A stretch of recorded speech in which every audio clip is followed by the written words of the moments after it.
ভাই ছোটবেলায় যেদিন আমি স্কুলে যাইতাম না ওই দিনই মনে হইতো যে স্কুলের দুনিয়া সবকিছু হয়ে গেছে। মানে মনে হইতো যে ওই দিন আমি স্কুলে না আইসা আমি আমার লাইফের সবচেয়ে বড় পাপ করছি। বন্ধু তুই কালকে আসোস নাই? না কেন? আরে কালকে তো স্যারে একদিনেই সব সিলেবাস শেষ করে ফেলাই দিছে, এমন গেলে এক্সাম চলবো।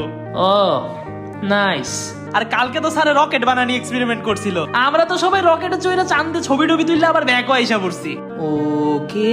আর কালকে তো ভাই আমাদের রকেট নিয়ে চাঁদে যাওয়ার খবর হইন না, মুকেশ আম্বানি আমাদের স্কলারশিপ হিসেবে আমাদের সবাইরে ঢাকায় 10 কাঠা জমি আর 5 তলা ফ্ল্যাট দেয়া গেছে ভাই।